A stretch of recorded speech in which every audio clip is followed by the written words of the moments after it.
महाराष्ट्र में उपमुख्यमंत्री अजित पवार और शरद पवार के बीच लगातार मुलाकातें हो रही है। इससे अटकलों का बाजार गर्म है कि जल्द ही पवार परिवार की दोनों एनसीपी एक हो जाएंगी। अजित पवार के साथ शरद पवार की गुप्त बैठक को लेकर चर्चा गर्म है, जिसे अजित पवार ने सिरे से खारिज कर दिया है कि हमारी उनके साथ किसी प्रकार की गुप्त बैठक हुई है। इस बात का खंडन दोनों एनसीपी के प्रमुख नेताओं ने भी किया है। अजित पवार की पार्टी के प्रदेश अध्यक्ष सुनील तटकरे का कहना है कि जो कुछ चल रहा है वह सोशल मीडिया में चल रहा है। हमारे पास ऐसा कोई प्रस्ताव नहीं आया है। इधर शरद पवार की पार्टी के नेता अनिल देशमुख ने भी साफ शब्दों में कहा कि पार्टी के अंदर दोनों एनसीपी के एक होने पर कोई चर्चा नहीं है। क्या बोले अजित पवार? पुणे में अजित पवार और शरद पवार के बीच एक बंद कमरे में गुप्त बैठक की खबर उड़ी। दोनों की दलों के प्रदेश अध्यक्ष सुनील तटकरे और जयंत पाटिल के भी मिलकर चर्चा करने की बात भी सामने आई।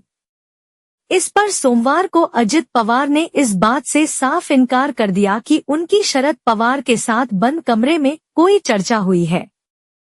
पवार ने इसे सिरे से खारिज कर दिया। उल्टा पवार ने सवाल किया कि आखिर यह खबर आई कहां से कि हमारी कोई उनसे गुप्त वार्ता हुई है।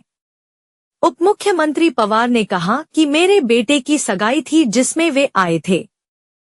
परिवार के किसी भी समारोह या कार्यक्रम में हम सभी सदस्य मिलकर मनाते हैं। सुख दुख में परिवार के सभी सदस्य एक साथ रहते हैं। पवार ने कहा कि विचारधाराएं अलग अलग हैं, लेकिन परिवार के मामले में हम एक हैं।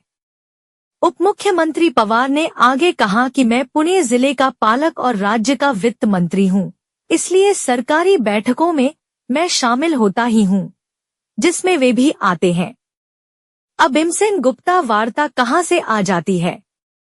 पवार खेमे से आई प्रतिक्रिया। शरद पवार की पार्टी के नेता और पूर्व गृह मंत्री अनिल देशमुख ने कहा कि एनसीपी एसपी का अजित पवार की एनसीपी के विलय को लेकर शरद पवार और अजित पवार के बीच कोई चर्चा नहीं हुई है। देशमुख ने कहा कि दोनों नेता चीनी और शैक्षणिक संस्थानों से जुड़े मुद्दों पर अलग अलग मौकों पर मिलते रहते हैं। दोनों गुटों के विलय पर कोई चर्चा नहीं हुई है। इधर अजित पवार की एनसीपी के प्रदेश अध्यक्ष व सांसद सुनील तटकरे ने कहा कि चाचा शरद पवार और भतीजे अजित पवार की एक साथ आने की जो चर्चा चल रही है वो सिर्फ अफवाह है। शरद पवार की पार्टी की तरफ से इस मुद्दे को लेकर कोई प्रस्ताव नहीं आया है। महाराष्ट्र में शिवसेना के टूटने के साथ एनसीपी दो फाड़ हुई थी।